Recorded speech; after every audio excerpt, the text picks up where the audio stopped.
Good morning everyone and welcome back to Honeybee Farmstead. I'm Mel and that's Grace and that's Brock. Hi. And that's Noah. So this morning it's ANZAC Day today. So lest we forget, first of all, got up this morning and went to the dawn service in our new location, which was absolutely beautiful, stunning views and just lovely. So we will put some footage in the video for you guys to see.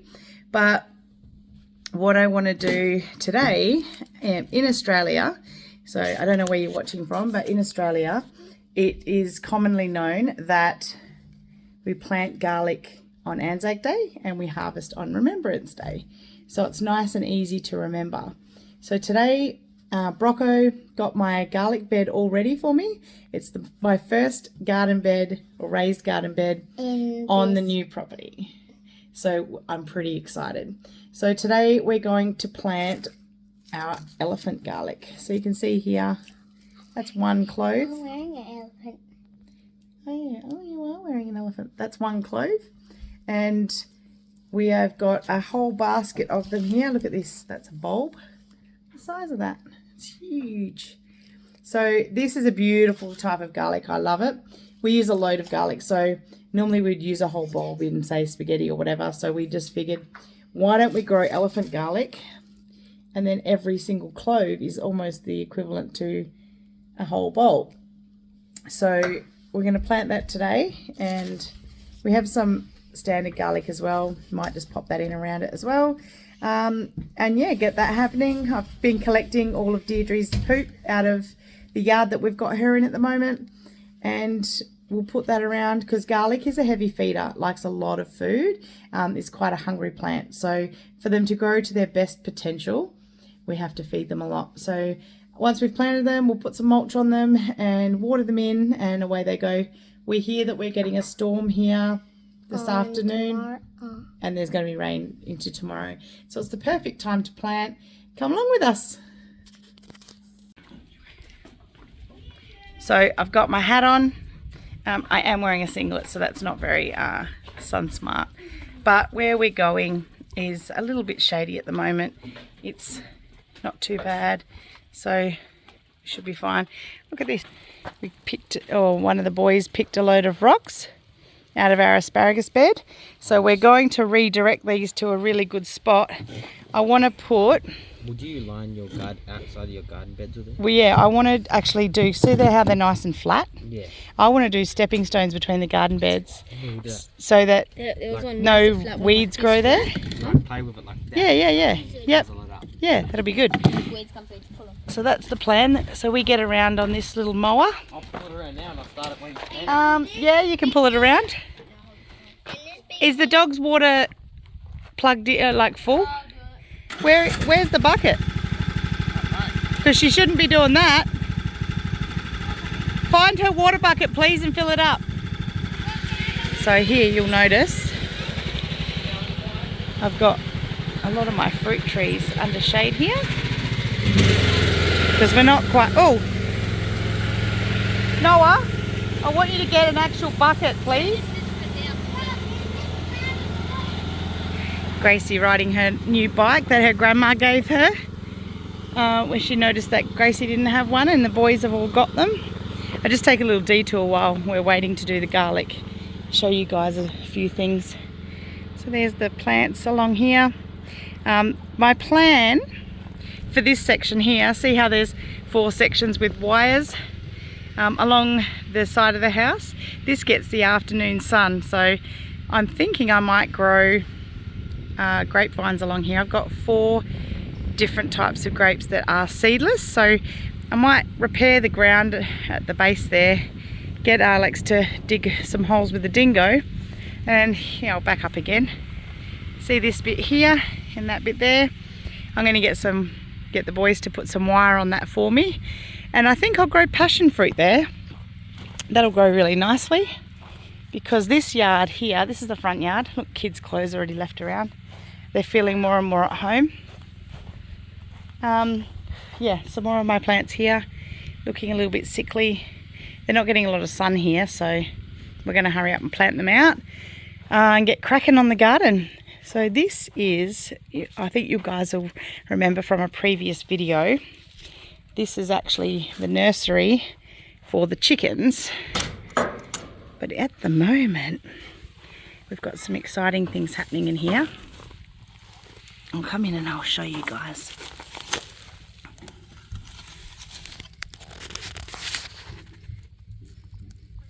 Baby guinea pigs. Hang on. Sorry, darling. One there. What's happening in here? So these are Grace's babies. There they are. There they are, cute little babies.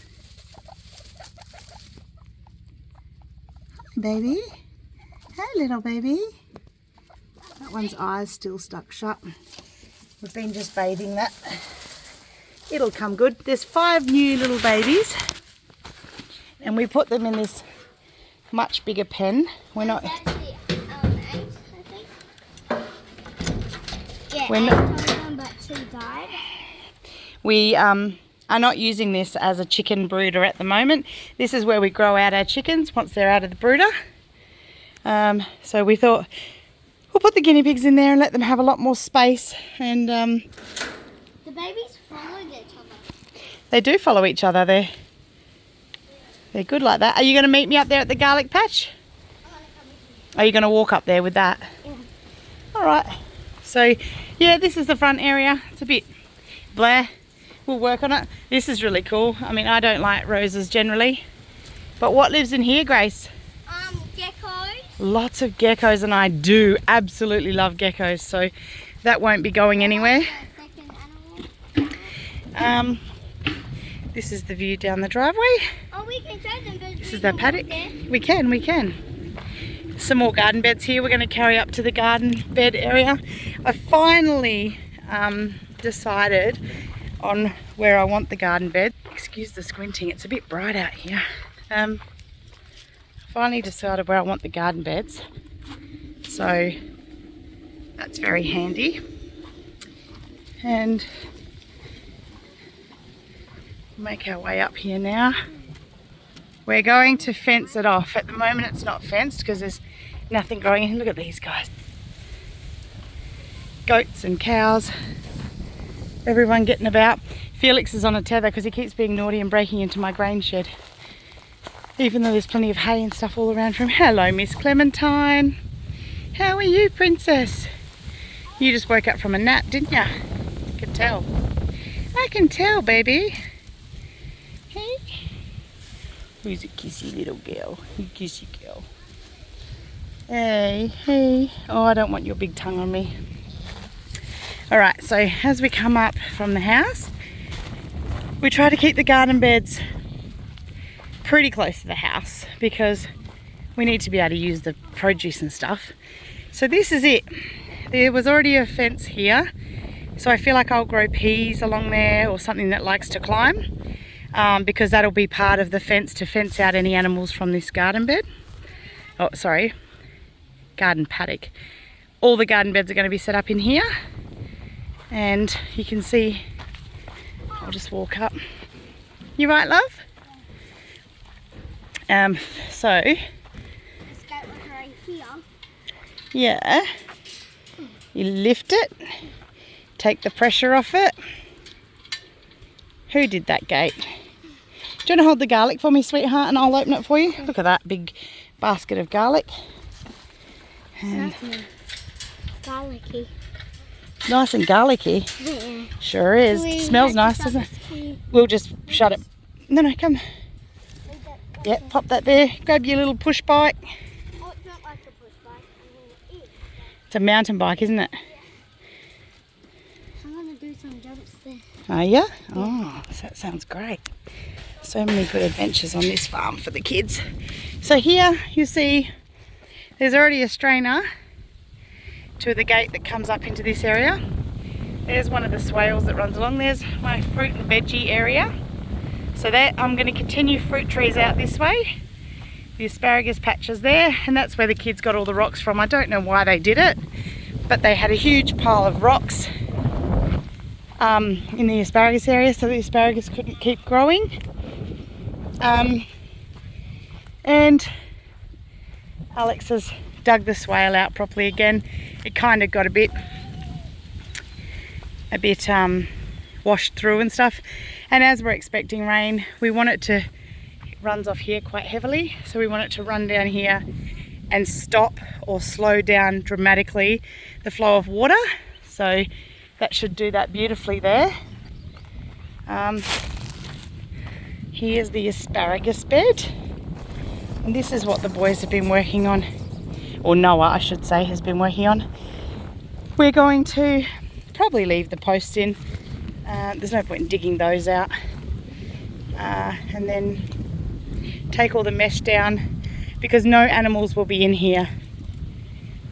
We are going to, I'll show you, we are going to fence from the outside of this gate to here, and then up to there, so that all the fruit trees that grow in here are protected, because we're also going to start growing fruit trees down in this section here, because if there's roots getting into the ground and sucking up the water that come into the swales, then it's using that water and pushing it down into the soil where we want it, rather than running off the top and putting gouges in our paddocks, which is what they've let happen prior to this.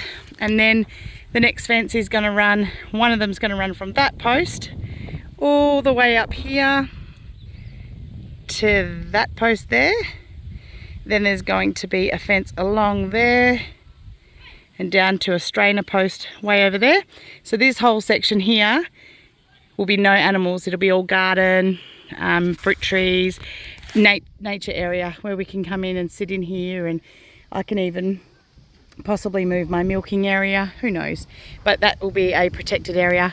I know we will have ducks and things in here once we've made this a little bit more sturdy.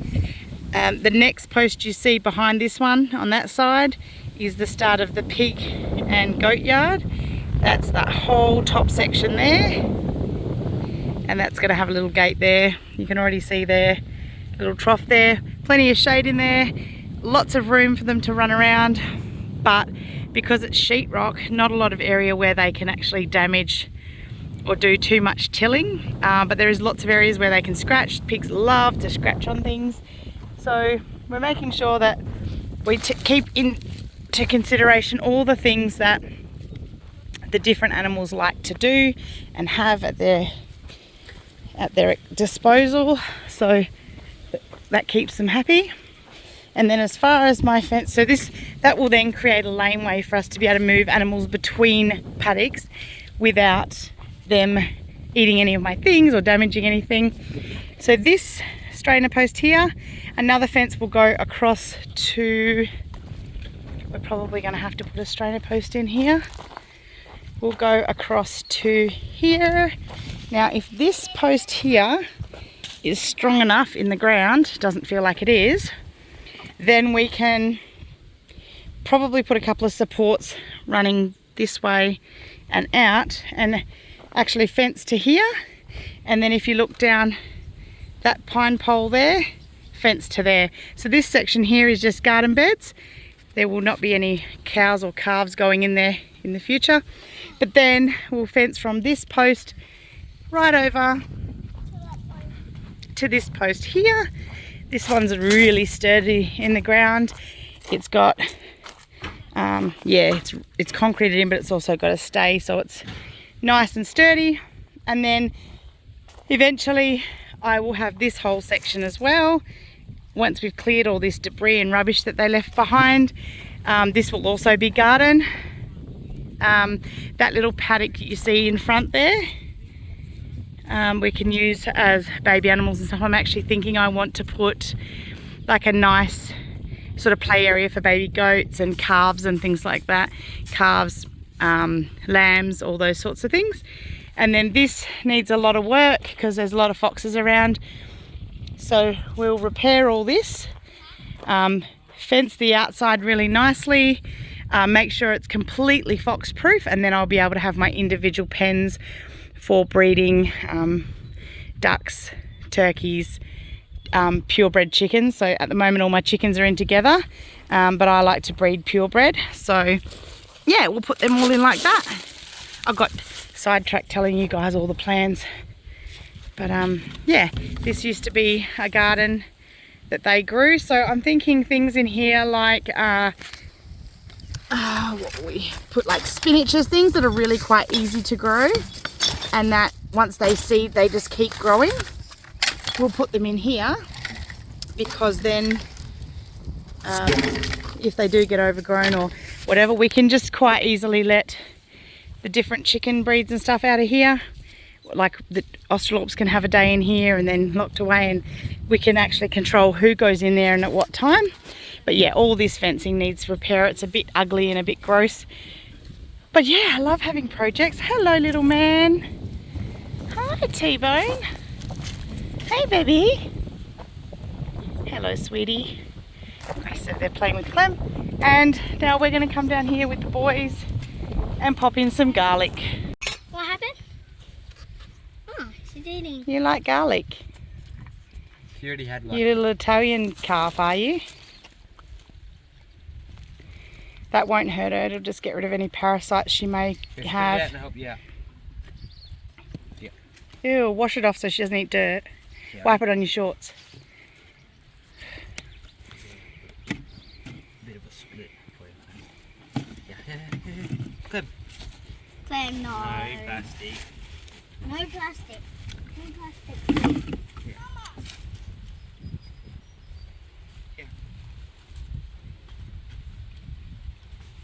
Put it in her mouth. Poke it in.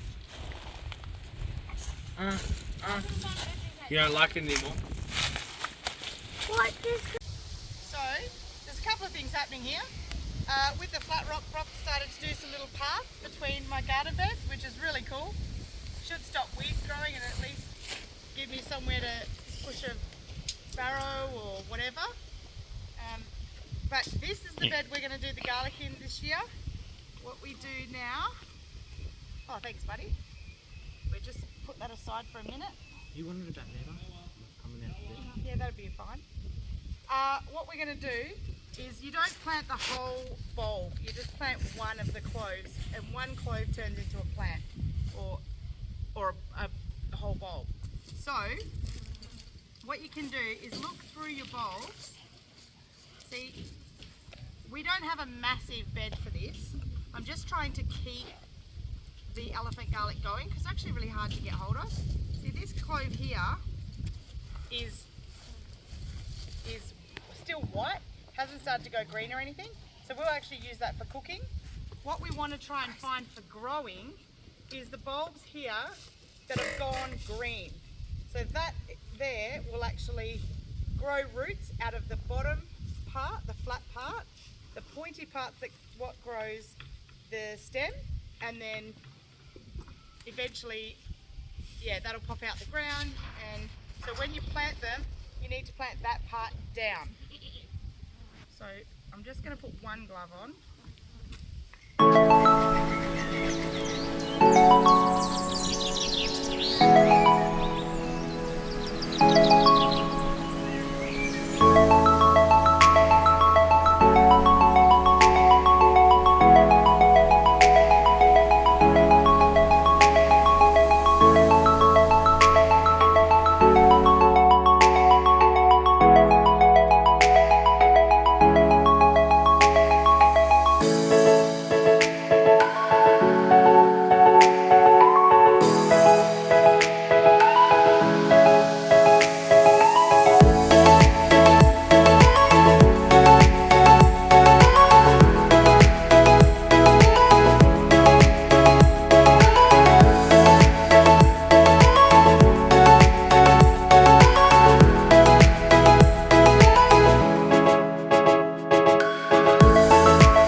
We thought we'd speed this up as it took me ages to do, and the wind was so shocking you couldn't hear me anyway.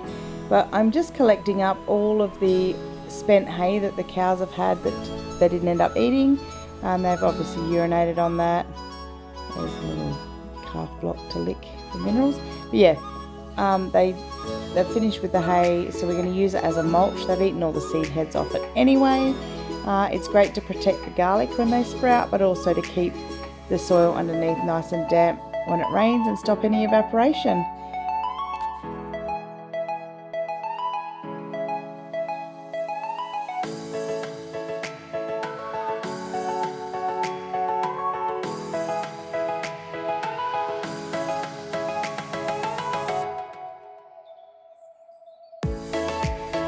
How good is that little path Brock's making? I think it's wonderful.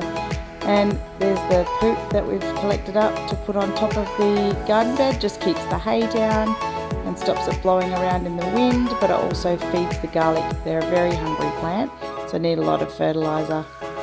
And when it rains, that'll just wash down into the garden bed and hopefully improve the soil here.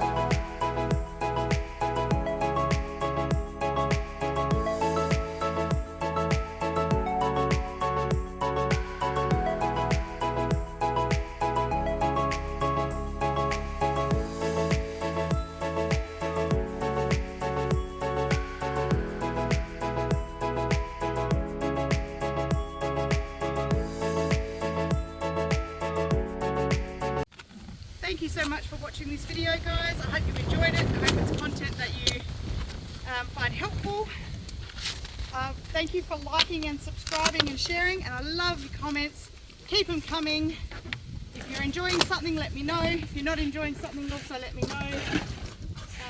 We'll try to do more of what you're liking and less of what you're not liking. Thanks for joining us at Honeybee Farmstead. Have a fantastic day.